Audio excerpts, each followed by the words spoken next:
Hello everybody, and yes, as that title reads, I have some positive Halo news for you guys today. From a new UI, a brand new menu 343 hasn't released, to multi-team releasing on Halo Infinite, to even a summer update that 343 is working on for the game itself. Nvidia also finally fixed the Halo Infinite PC drivers, so that is also working. But before we get to that, and I'm sure a lot of you guys watching this video are going to ask about this, the Joe Staten video that went live yesterday. When I do a news video, I double and triple check all of the information, I do my due diligence, and I don't just make up things for absolutely no reason. In the Joe Staten case, I had multiple different sources independent of one another, all saying the same thing. And then Unishet came out today saying, "Trust me bro," in a tweet, more or less insinuating that it didn't happen. Now I take this very seriously. One, because I like to be accurate, and I am accurate 99% of the time. Those sources in the past have had that same accuracy, which even now I find interesting that they all have the same story. They're independent of one another, and the information didn't come from Twitter. Those specific people weren't even aware of that thread. With that said, however, I said it yesterday, and I'm saying it again today,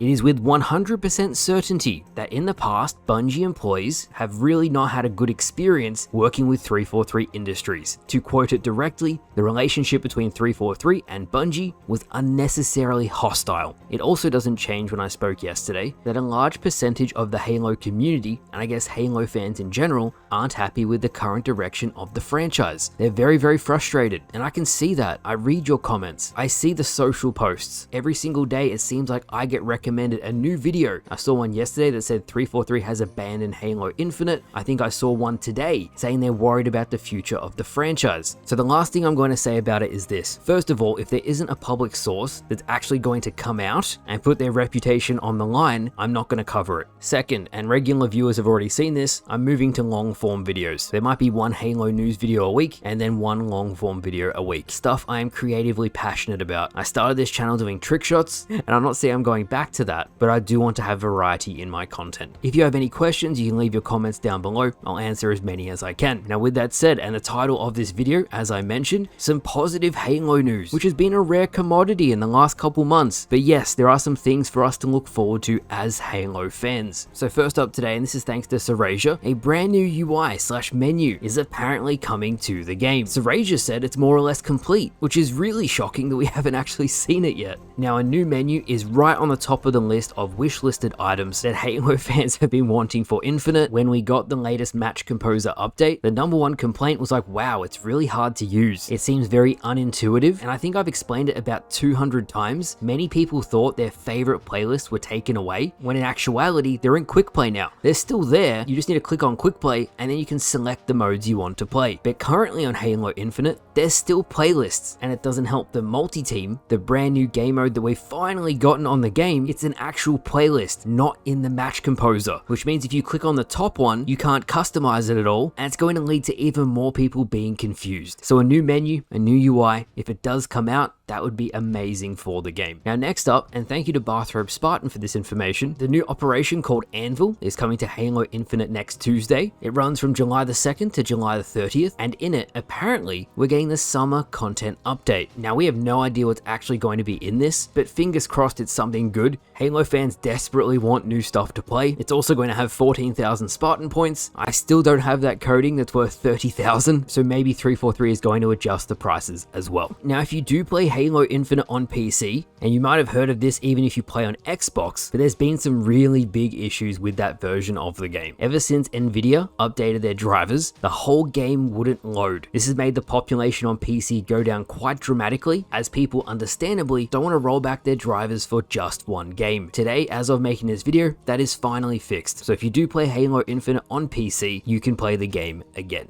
And finally today, which I was particularly excited about, a third-person camera option is coming for custom games on Halo Infinite. The option will say use third-person camera, and what it does is gameplay will occur in the third person even when players are not in a vehicle or wielding a turret. So you know when you're driving a Ghost or you're driving a Warthog and the camera goes from first person to third person, there'll be a third-person option for Halo Infinite. And what that means, if it's a custom game option, we might get a third-person playlist, like Gears of War style. style, and that would really mix up the gameplay in a new and exciting way, so that is really cool too. And that is it. That is all I had to cover today. Going forward, I'm just going to be doing lasso videos, other long form content about things I love. If there is a new update for Halo Infinite, I'll cover it when it comes out. But thank you guys for watching. I hope you all enjoyed, and I'll see you guys later.